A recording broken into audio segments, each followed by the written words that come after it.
Bueno, siguiendo el transcurso de las últimas exposiciones que han empezado a tocar no solamente la evaluación de los conceptos que tienen que ver con una mirada retrospectiva del presente, un análisis del presente a partir de una mirada retrospectiva del pasado, es decir, una mirada genealógica, sino también arqueológica en la medida que entra la arqueología y los conceptos, la arqueología y los saberes, tanto de las ciencias humanas como de las ciencias naturales, teniendo en cuenta obviamente el cisma de la física cuántica y relativista y por lo tanto el trastocamiento y la transformación y desplazamientos y rupturas epistemológicas consecuentes. Vamos a volver ahora al tema de la condición humana, pero esta vez desde la perspectiva del mismo libro de Hannah Arendt, que es La condición humana. Y obviamente en juego constante con lo que hemos interpretado, nuestra lectura, nuestra perspectiva, nuestro análisis de los orígenes del totalitarismo de la misma autora. En relación a este retorno a la condición humana, a este tratamiento de la condición humana desde una perspectiva genealógica y arqueológica, pero también desde la perspectiva de una teoría crítica y sobre todo desde la perspectiva de la complejidad, vamos a abordar nuestra lectura a partir de esa perspectiva, ese juego de enfoques que tienen que ver con el fluir, el flujo, o los flujos de fugas, o de líneas de fuga, como dice Deleuze, pero más que eso, con las transformaciones y metamorfosis, que implican los procesos. Aunque el proceso es un concepto bastante caro en el análisis de la condición humana, pero que lo que nos interesa es apreciar, de hacer hincapié, remarcar la perspectiva de nuestra lectura. Y esta perspectiva tiene que ver con el devenir de la condición humana, para decirlo de manera rápida. Bueno, ¿en qué consiste todo esto? Bueno, consiste en tocar esos conceptos que toca cruciales Hannah Arendt para evaluar a lo largo de la historia, para decirlo de ese modo, la condición humana, la labor, el trabajo y la acción, que son conceptos componentes del concepto o del campo configurante conceptual que es vita activa,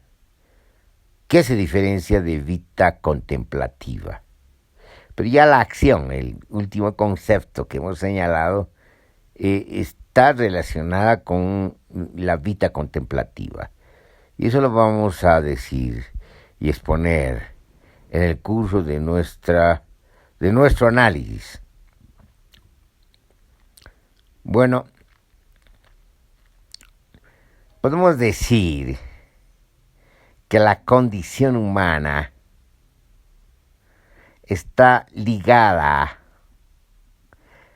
a la labor, al trabajo y a la acción, a la vida activa, pero también a la vida contemplativa.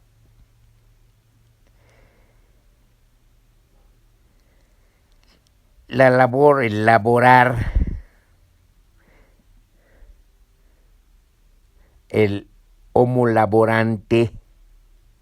tiene que ver fundamentalmente con la satisfacción de las necesidades y la reproducción de la vida,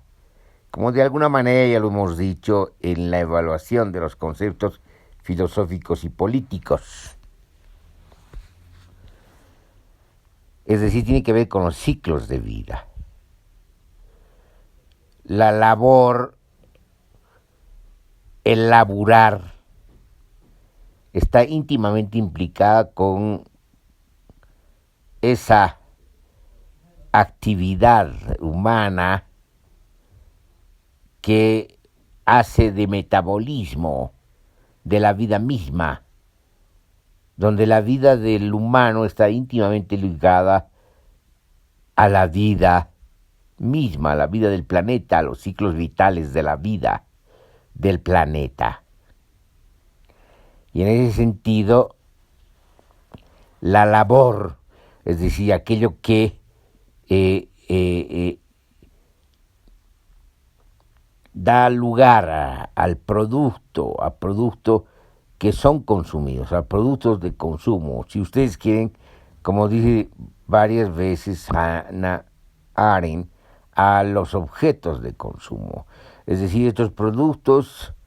que son resultado de la labor, del laburo que está buscando lograr la realización de estos productos, de estos bienes que son bienes de consumo, pero también son objetos de consumo. En la medida que estos objetos de consumo van a un espacio que es el espacio donde se da lugar al intercambio. Es decir, el homo laborante es prácticamente solitario, es decir, su laburo lo hace de manera solitaria. Si ustedes quieren, de alguna manera, está vinculado a la agricultura, pero también a la artesanía, ¿sí? Para dar dos nombres de campos, de hábitos humanos. Y en la medida que esto ocurre, entonces, como el artesano es aislado, es decir, usa instrumentos, y estos instrumentos están destinados precisamente a ayudar a forjar, a producir ese objeto de consumo, ese bien,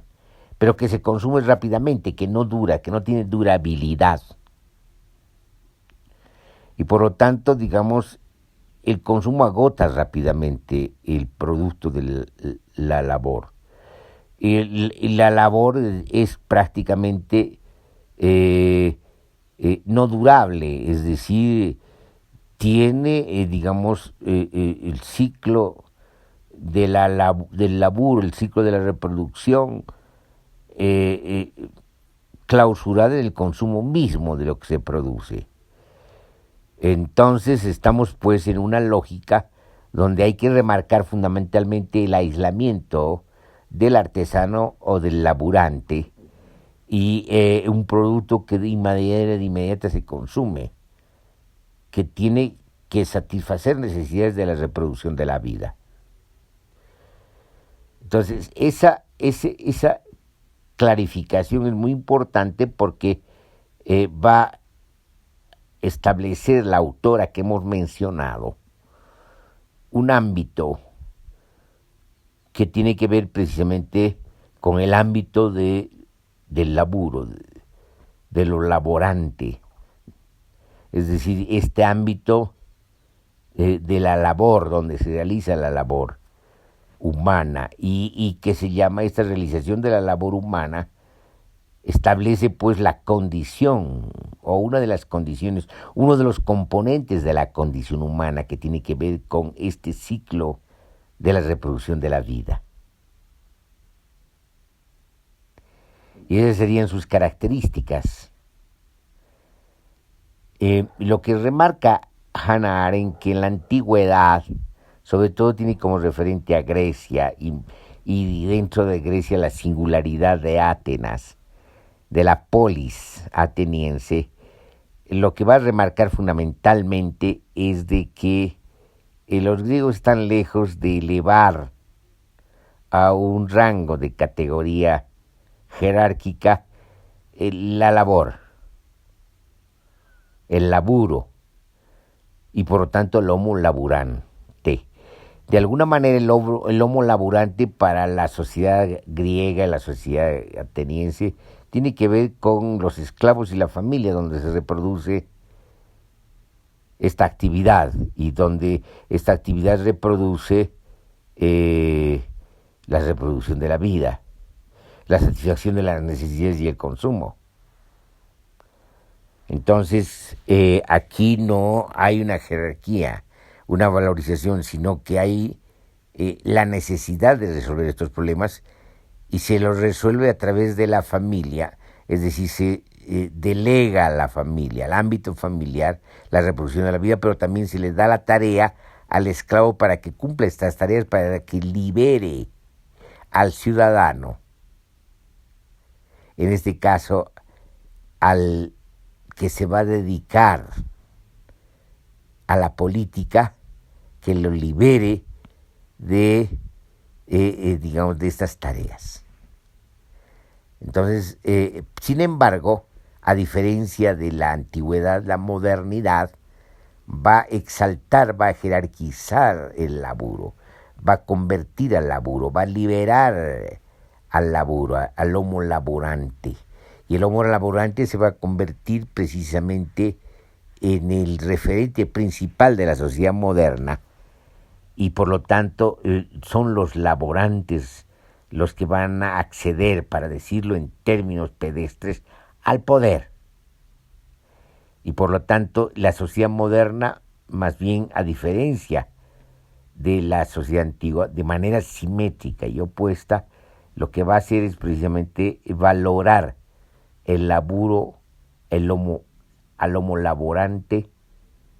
a la labor de la reproducción de la vida. Y obviamente en este contexto lo que tenemos obviamente es una transformación de lo que antes se consideraba que era el esclavo, y entonces los esclavos liberados tendrían que ser pues los trabajadores, los laborantes, pero en este caso estamos hablando de los artesanos, del hombre solitario, todavía no necesariamente asociado, que solamente se asocia en el espacio de intercambio, en el mercado, en el ágora, donde se usa el ágora, este espacio en la antigüedad griega, en Atenas, sobre todo para no solo intercambiar los productos del laburo, sino para discutir. Es decir, es el ágora un espacio de discusión, de debate, de comunicación. Y en ese sentido, digamos, en este espacio de comunicación se establece pues la comunicación, si ustedes quieren en términos modernos, la intersubjetividad. Entonces, obviamente tiene su importancia y tiene su espacio de realización. Hannah Arendt distingue el laburo del trabajo. El trabajo tiene otras características no privadas, no restringidas al ciclo vital de la reproducción de la vida, sino es más bien un ámbito social, un ámbito donde, digamos, se realiza la sociedad, en tanto la sociedad establece relaciones de asociación para la producción. Estamos hablando ya no del homo laborante, sino del homo faber, del que fabrica, del homo productor, es decir, en términos concretos del trabajador.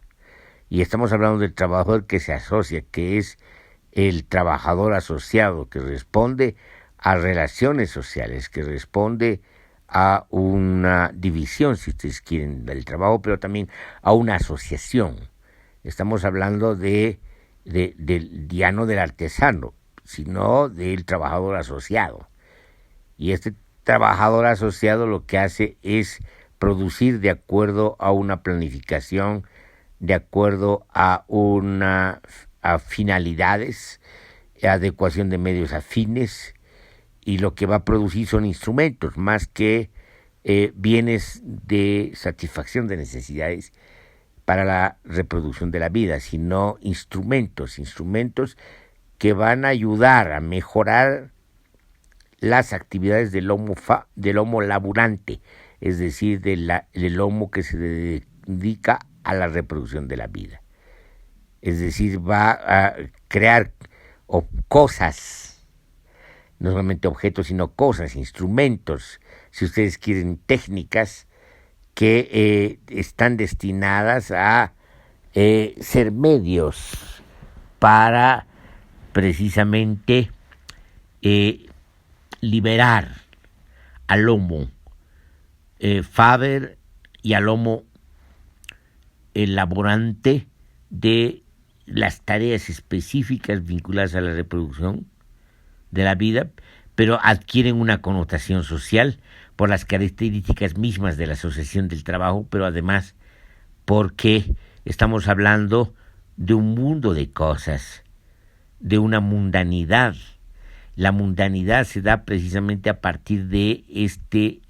homo faber, de este hombre asociado, de este trabajador que fabrica instrumentos, objetos, cosas que son durables, a diferencia de los bienes, de las necesidades, de los bienes que son productos del homo laborante. Entonces, aquí tenemos precisamente una durabilidad, pero también una planificación.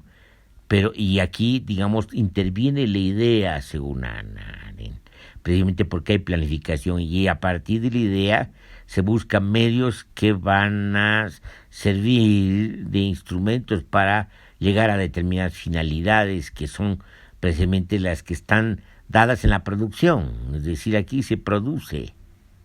aquí hay una producción, es decir, aquí hay una fabricación, estamos en esa dimensión del trabajador. Y obviamente este acontecimiento, este perfil social aparece de manera bastante destacada en la modernidad, en las sociedades modernas, en las sociedades de la producción, donde la producción, si ustedes quieren, se libera. La producción adquiere hegemonía sobre el consumo y sobre la distribución. Es decir, lo que importa aquí es la producción,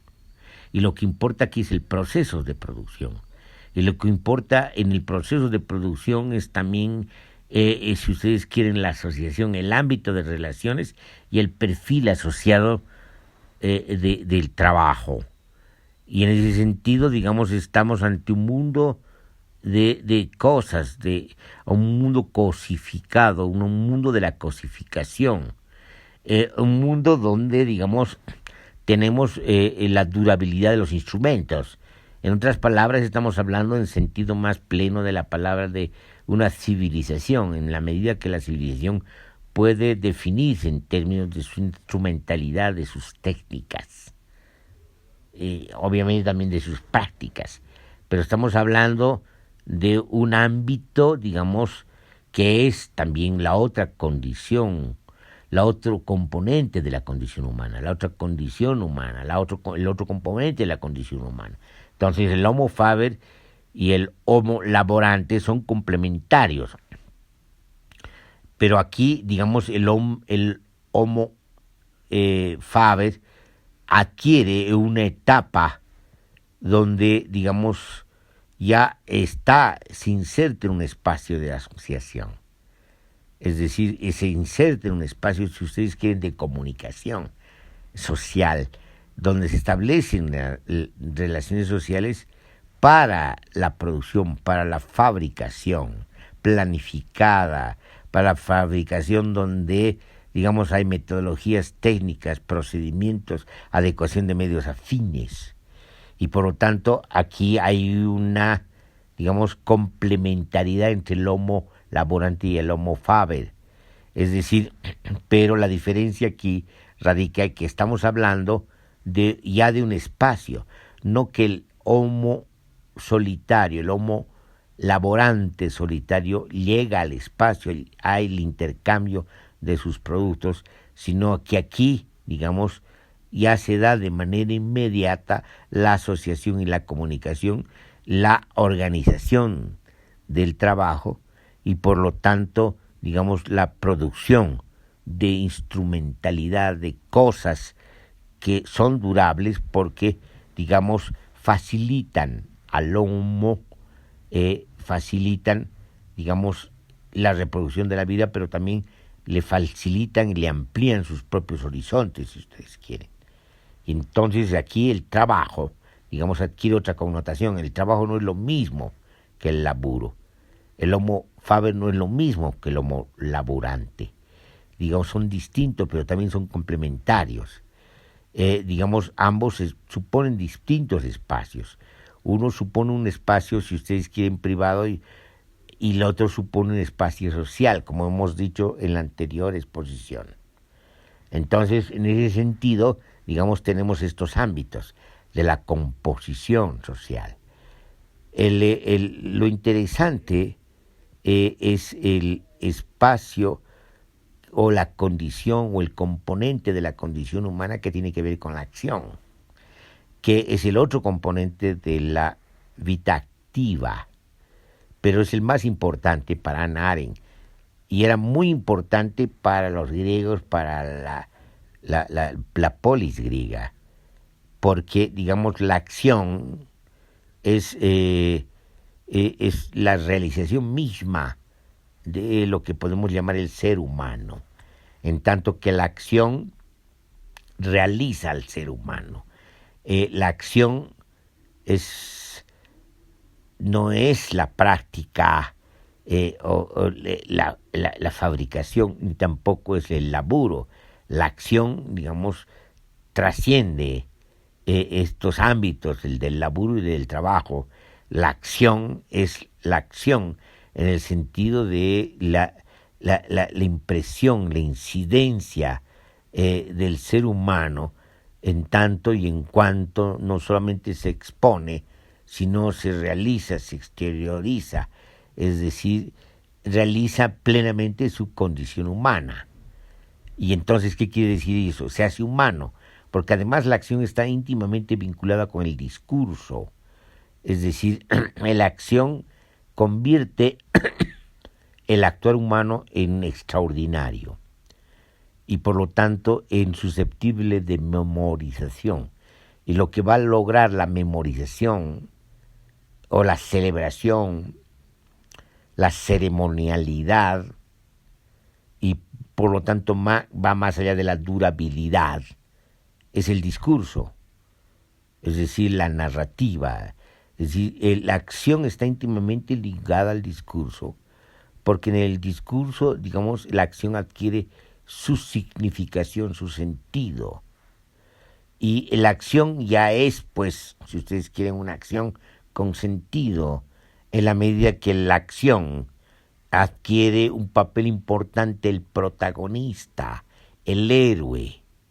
Es decir, en la acción, digamos, hay una realización humana en la medida, digamos, que la acción humana, la condición humana, adquiere el carácter de protagonismo, de actuación también, y por lo tanto de actuación y de protagonismo en la acción. Una acción donde, digamos, se realiza el ser humano, es decir, y también podemos decir se hace humano en la medida que adquiere una identidad única y singular, porque precisamente aquí en la acción el hombre se muestra como único, como singularidad, y por lo tanto el conjunto de humanos muestran su condición plural, muestran en la medida que son singulares y únicos, que se da la sociedad humana, en este caso en la acción, como pluralidad de singularidades. Y en ese sentido, digamos, lo que es importante es, digamos, esta durabilidad o esta más allá de la durabilidad, esta historia, este relato como historia, pero también como proceso histórico, como realización de la condición humana, se da en el discurso, en la narrativa, en la trama, en el entramado, donde digamos se adquiere pleno sentido, adquiere sentido la condición humana. Es decir, es en la acción donde la condición humana se realiza plenamente. Obviamente no desaparecen los otros ámbitos. no desaparece el ámbito de la labor, el ámbito del laburo, y tampoco desaparece el ámbito del trabajo, sino que, digamos, son conectados de distinta manera. Solo que en la sociedad moderna, digamos, la sociedad moderna, al no solamente liberar al laburo, al laburante, y al elevar a condición social y después a condición, si ustedes quieren, político, pública, al laborante, al convertir al laborante, digamos, en el referente de la sociedad moderna, y por lo tanto también, digamos, en ese sentido, en esa perspectiva, al convertir al trabajador en no solamente realización social, sino como realización pública, en la medida que, digamos, lo público está profundamente afectado por estos procesos de trabajo que van a adquirir, digamos, la dimensión de la automatización, de la maquinización, de la automatización, y van a adquirir las características de procesos que ya no forman parte de lo natural, sino forman parte, digamos, de otra naturaleza. Se desencadena otra naturaleza, es decir, se encadenan otros procesos que están vinculados a la naturaleza. Hay una automatización que adquiere no la característica de la actividad del artesano ni la actividad del trabajador de la primera etapa, sino de un trabajador que ya está absorbido por la máquina, que ya cumple los ritmos de la propia máquina, que está subsumido, para usar ese término hegeliano y más de Marx, subsumido en la máquina, y por lo tanto desencadena procesos que ya no controlan definitivamente. Entonces, en este contexto, digamos, hay una especie de descalificación, de degradación, de suspensión de la política y de lo público, pero sobre todo de suspensión de la acción. Hay una descalificación de la acción desde la perspectiva de la sociedad moderna, y por lo tanto una descalificación como una actividad inútil, y también el discurso es descalificado en la medida que es una actividad también caracterizada como de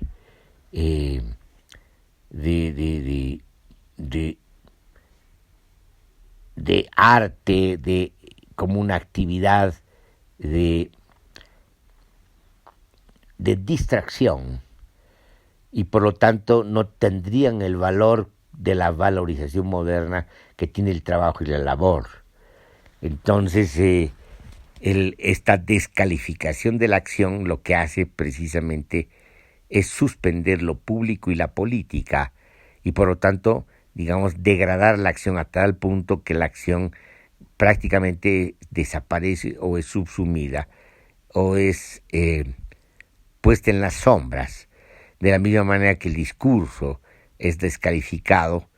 y si ustedes quieren, se terminan convirtiendo en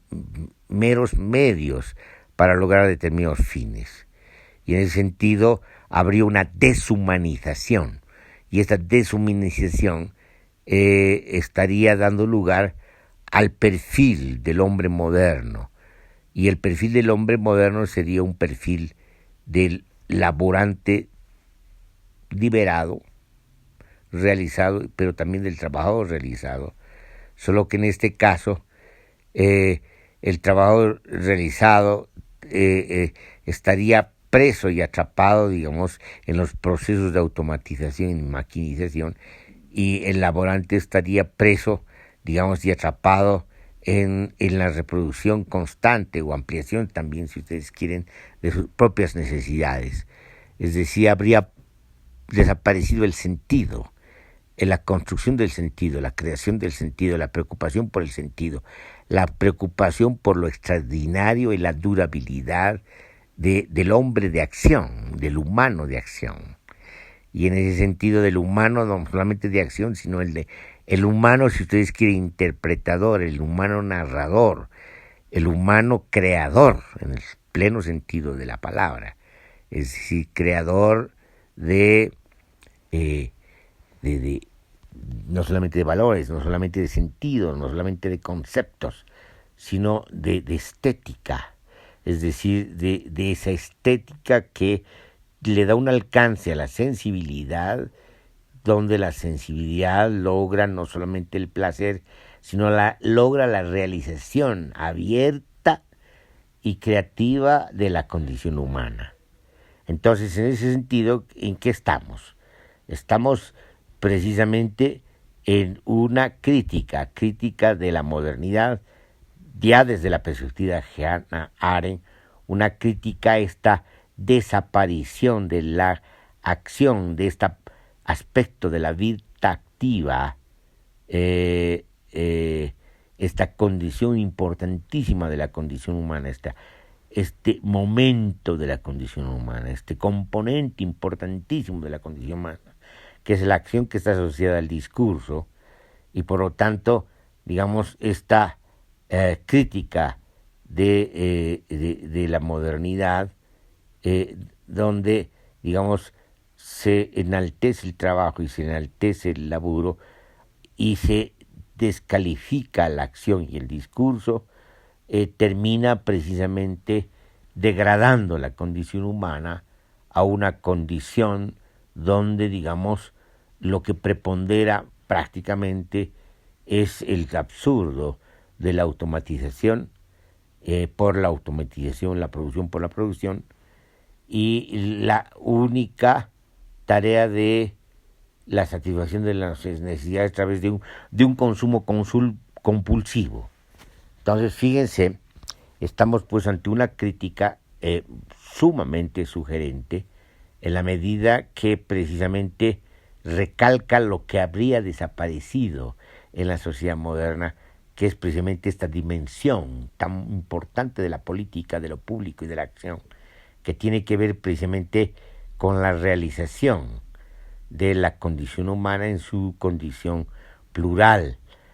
y por lo tanto en su condición de asociaciones comunicativas en pleno sentido de la palabra, en la medida que la comunicación adquiere la capacidad de deliberación y la capacidad de construcción de consensos y la capacidad precisamente de lograr una sociedad que es libre en el sentido de que usa esta capacidad creativa de la acción y de la construcción del sentido que es el discurso. Desde esa perspectiva, ¿qué tenemos? Tenemos una crítica bastante potente en la medida que es una crítica integral, como hemos dicho en la anterior exposición, ya vinculada a lo que nosotros llamamos la perspectiva de la complejidad. Nosotros quedaríamos allí en esta parte de la exposición de la condición humana que hemos llamado el devenir de la condición humana, porque precisamente este devenir de la condición humana tiene sus propios avatares, sus propias problemáticas y por lo tanto sus propios horizontes en constante ampliación, en constante nomadismo, desplazamiento, pero también en constante contradicción en la medida que los propios horizontes se restringen, dada, digamos, una perturbada, podemos decir así, composición de la condición humana, donde la condición humana, en vez de abrirse a su propia creatividad y su potencia, se restringe precisamente por el elevar, digamos, al rango jerárquico el laburo y el trabajo. Esto es muy interesante porque coincide con otras críticas, por ejemplo, la crítica que hace Baudrillard de la producción y del trabajo, y la crítica que hace inclusive críticos marxistas o marxistas críticos que ya salen de la teoría del valor, que critican la teoría del valor, como Kurz. Entonces, nos interesa mucho esto porque da una mirada mucho más integral, más vinculada a las preocupaciones de hoy en día por la vida, preocupaciones que quieren responder a la amenaza de la crisis ecológica y a preocupaciones que se han eh, transmitido y expresado como el summa camaña y el summa causa, que tienen que ver pues con el vivir bien o la vida plena, ¿no? Que ya estaban en Aristóteles como conceptos, pero que ahora adquieren una mayor connotación desde una perspectiva de aperturas civilizatorias, por ejemplo, aperturas civilizatorias y culturales indígenas. Y en ese sentido nos es muy importante leer lo que nos ocurre, las demandas y las búsquedas y las utopías que se van trazando y las alternativas que se van trazando desde la perspectiva de los movimientos contemporáneos, ¿no? De los pueblos y de los pueblos indígenas, porque, digamos, esta mirada integral de Hannah Arendt nos permite precisamente tener una mirada planetaria, para decirlo en términos sentidos, y vital, porque además